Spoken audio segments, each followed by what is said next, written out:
I've been playing Genshin Impact for a bit, but lately I've just struggled with finding things to do. Am I a joke to you? What? I just want to know, is that all I am? A big joke? One of my favorite things to watch lately is from creators like Mischiefy, Killer Kokomi, or Java the Cup, who will do an entire speedrun with either a single character, a single weapon type, or some vague form of torture. Despite never doing a challenge playthrough before and being objectively very bad at Genshin Impact, I decided this could be fun and opted for a one-character challenge. With an idea in mind, I pinpointed the specific character I wanted to use and started the tutorial. Welcome to Calming Impact. I played through the tutorial so many times that I started seeing it in my sleep. But instead of being productive, or, touching grass, I persevered. Hoyoverse, in their pure generosity, initially gives you 12 pulls in the standard banner and 3 pulls in the limited banner. After failing double gomming on standard, I still used my limited banner wishes. After all, what's the worst that could happen? I am the Knave, Arlecchino, 4th of the Fatui Harbingers. Where was this luck when I was trying to pull her on my main account? After picking my jaw up off the floor, I knew there was only one thing for me to do: capitalize on it and make content. Obviously. Sorry, coming. For this challenge, the rules are that I can only use Arlecchino, but I can use any weapons, including 5-star weapons. I also can't play in co-op. Now, let's see if we can beat Genshin Impact using only Arlecchino. We start our journey at the domain of the Pyro Archon, Amber. Fighting must have got them riled up.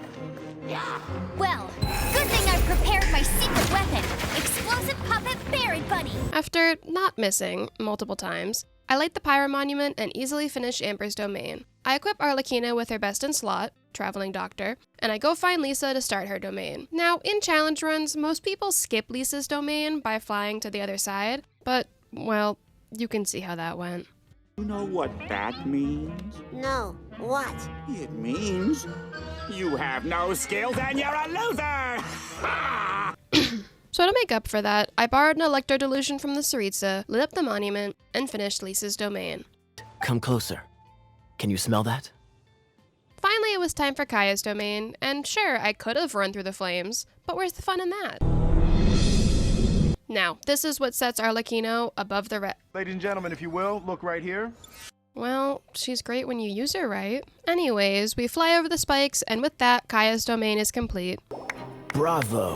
What a performance. With the 3 temples done, we're finally released from the shackles of Mondstadt, and we finished Act 1. Now, I'm sure there's much more efficient ways to level up quickly that are utilized by speedrunners, but has anything I've done shown that I put any research or thought into this challenge before jumping in? Exactly. I did, however, upgrade Arlecchino's build, and man, just look at that crit rate. I made my way to the Knight's headquarters to find Kaya, listen to Paimon bully him, Ew, cut it out. and started his story quest. My grandfather's treasure is a sword. Well, that won't do me any good. The treasure hunt was going fine until I got to the second part of the mystery, and I realized I need to light up cryo monuments. And believe it or not, Arlecchino isn't cryo. After trying, and failing, to bully the cryo slimes into letting them for me, I called upon the Tsaritsa for another delusion, lit up the monuments, and finished Kaya's story quest. After that, I decided to go back to wasting time and just continuing to unlock the map, which did, eventually, bring me to AR10. AR10 gives you an additional standard banner 10 pull, so, of course, I immediately used them.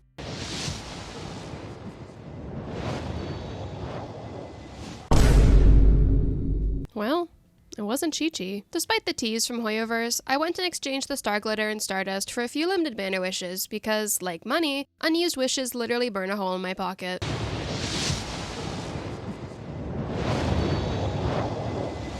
Surprise, shawty! Huh.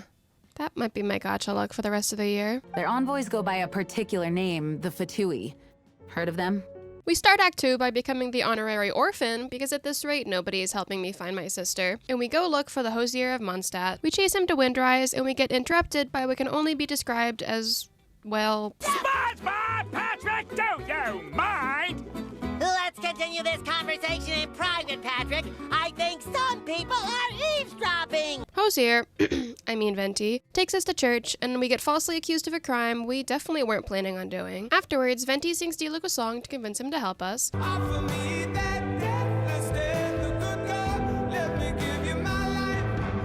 Interesting. We have a brief intermission, and then I return to the tavern to find out they called my boss. A gene you would never see. even as an honorary knight. We go to the Fatui hideout, and I learned something new about Arlecchino's kit. Did you know that if you have a bond of life greater than 30%, all of her attacks are pyro damage? When her bond of life is greater than or equal to a certain percentage of her HP, she enters the Mask of the Red Death state, converting her normal, charged, and plunging attack damage into pyro damage that cannot be overridden. For what it's worth, I did watch that in full after I finished Mondstadt, so I promise I'll use her better going forward. Where did you rats scurry out from? After dealing with the Kumatai Zhongli, we recovered the Holy Lyre and returned to Mondstadt. I took a detour to do my newly unlocked daily commissions, but I'm assuming nobody wants to see me feed Timmy's duck friends. So I accidentally deleted most of the footage of getting Dvalin's tears, but here's one part I do still have, which is versus a Pyro Abyss Mage. What could possibly go wrong? Using my huge brain, and some run-throughs I watched, I was able to get it to vaporize the shield after a few attempts, and be on my way. Having collected all the tears, I went on a little stroll to collect some flowers and summon a dragon. You know, weekend activities. After further angering Dvalin, we finished Act 2, and I got a quest from Catherine to head to Liyue. Your connection to the elements is so different from— Who are you talking to right now? Making my way downtown, walking fast, faces past and I'm homebound. And I need you. Despite nearly getting thrown off a cliff by a boar at the end, I finally made it to Liyue. After meeting Catherine, I ended up deciding to really waste my time and try to go to Fontaine, since I knew I needed materials from Fontaine for both Arlecchino and her new weapon. I tried going through Chenyuville first, got briefly kidnapped, but it was worth it for what I got after.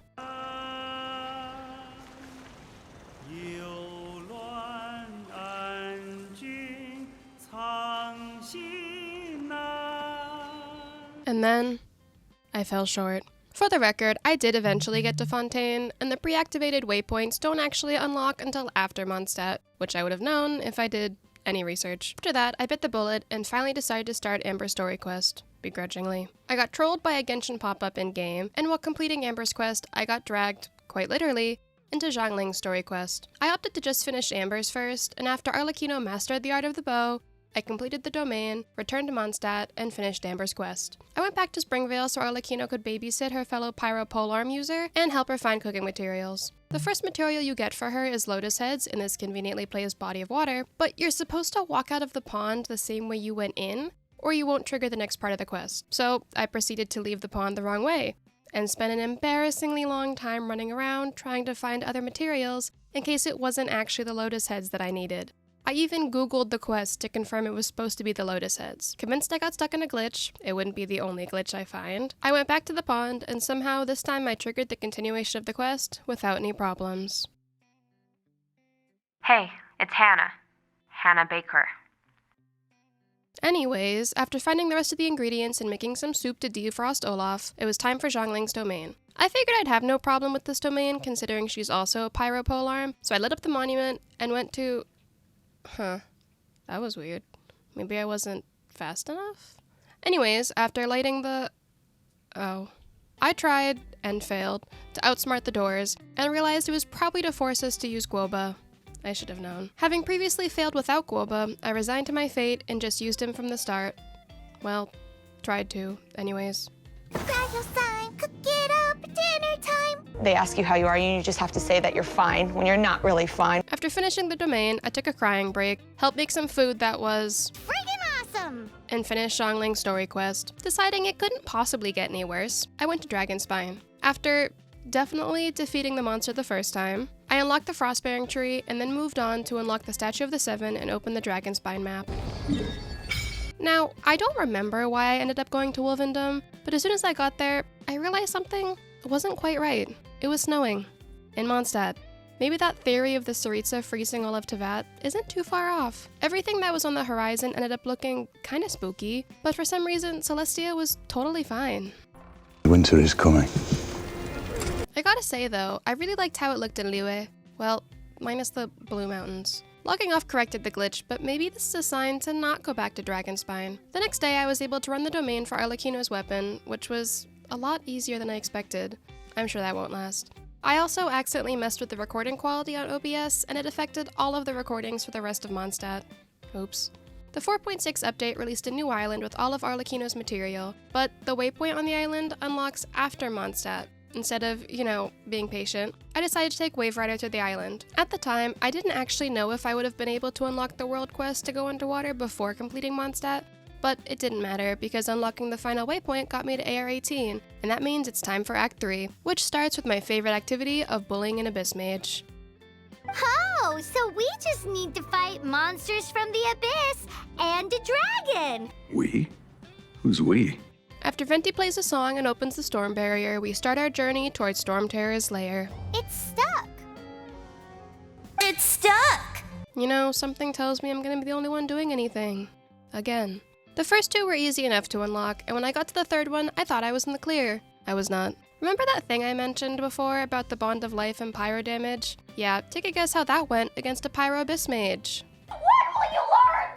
What will you learn? That your actions have consequences! It was close, but we did it. Honestly, if I had died after all that, I probably would have quit, I'm not gonna lie. After reaching the ends of my sanity, I finished breaking the seals and it was time to confront Storm Terror. I'm not joking when I say on my main account, it took so long before I actually did the Trounce domain for Storm Terror because I thought we would have to do this part again. At the time, I was playing on mobile and it was actually nightmare fuel. So after that terrible experience, it's now time for the final showdown. While I wasn't able to take out Storm Terror the first time, I was able to finish the battle in round 2 and ride Dvalin into the sunset to find my sister. Or something like that. We return to Mondstadt, flirt with Kaya. Ah, so you do feel something for me. And find out totally new information. After nearly giving Barbara a nervous breakdown, we followed Venti in a trap, Paimon got turned into an ice cube, and we meet alternate universe Elsa. Signora does a questionable job at giving Venti the Heimlich. I mean, that's definitely a choking hazard. But after a brief nap, we go find Venti under the tree and finally finish Act 3, marking the end of the Mondstadt Archon quest. I'm going to end this video here, so please let me know how you liked it. Since it's my first video, it's definitely a little rusty, so I'm fully open to feedback. I know most of these challenges are timed speed runs, but I figured since it's my first attempt, I would just go at a slower pace and make each major Archon quest its own video. If you prefer me just making it one long video, let me know, and for future solo challenges, I can try that instead. As for the Gaming solo run, I will definitely still be doing that in the future, so look forward to it. Thank you so much for watching, and if you want to see Arlecchino and I take on Liyue, be sure to subscribe.